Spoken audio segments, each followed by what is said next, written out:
এখন আজকের mock drill নিয়ে কিছু কথা বলবো। মক ড্রিল অর্থাৎ কেন্দ্রীয় সরকারের দ্বারা প্রচলিত একটি টেস্টিং ব্যবস্থা, অর্থাৎ প্রাক যুদ্ধের পরিবেশ সৃষ্টি করে যুদ্ধকালীন আবহে সাধারণ মানুষকে কী করে বাঁচানো যায় সেই নিয়ে কেন্দ্রীয় সরকারের একটি প্রচেষ্টা ছিল আজকে মক ড্রিল। এই মক ড্রিলের মাধ্যমে কি শেখানোর চেষ্টা করা হলো? না, মক ড্রিলের মাধ্যমে শেখানোর চেষ্টা করা হলো যে মানুষ নিজেকে কী করে সুরক্ষিত রাখতে পারে। দেশের করুণ পরিস্থিতি সৃষ্টি হলে যখন যুদ্ধকালীন আবহাওয়া সৃষ্টি হবে, যখন যুদ্ধকালীন পরিস্থিতি সৃষ্টি হবে, যখন গোলাগুলি ছুটবে উভয় পক্ষে, দুটো দেশের মধ্যে যখন যুদ্ধ চলবে, আকাশপথ থেকেই হোক সড়ক পথ থেকেই হোক, তখন বিশেষত আকাশপথ থেকে যে গোলাগুলি পড়বে সেই জিনিস লক্ষ্য করে মানুষ কী করে নিজেকে বাঁচাবে বা কী করে নিজেকে নিরাপদ স্থানে সরিয়ে আনতে পারবে। উপরন্তু কেউ যদি আঘাতপ্রাপ্ত হয়, সেই আঘাতপ্রাপ্ত হলে তাকে তৎক্ষণাৎ নিকটবর্তী হেলথ সেন্টার অথবা নার্সিংহোম বা সরকারি হাসপাতালে কী করে ভর্তি করবে, তার শুশ্রূষা করা হবে বা তার ফার্স্ট এড কী করে করা হবে, সেই সমস্ত কিছু দেখানোর জন্যই কিন্তু আজকে মক ড্রিল।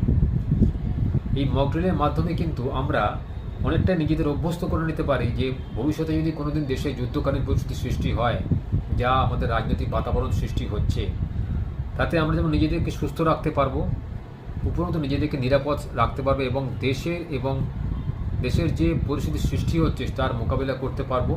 কারণ জনগণ যদি সতর্ক না হয় তাহলে কিন্তু এই সমস্ত শত্রুরা আমাদের আক্রমণ করতে পিছপা হবে না।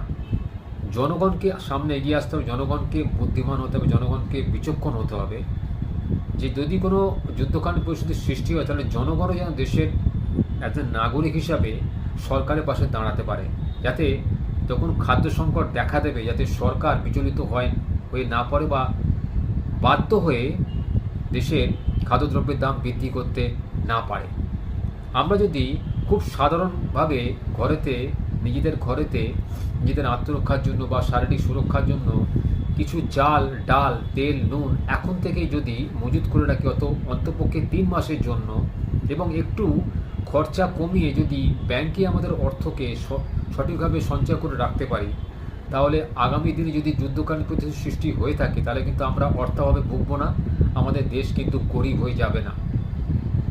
আমরা প্রত্যেকে নিজেদের ভরণ পোষণ করতে পারবো। এই জন্য সরকারকে অধিকভাবে আমাদের ভর্তুকি দিতে হবে না, অধিক কিছু প্রচলিত করতে হবে না। উপরন্তু সরকারের বাজারেতে দামটাও ঠিক থাকবে। এর থেকে আমরা ভবিষ্যতে কী করতে পারি না, ভবিষ্যতে আমরা নিজেদেরকে সুরক্ষা দিতে পারি এবং এই মক ড্রিলের সপক্ষে আমরা নজির সৃষ্টি করতে পারি।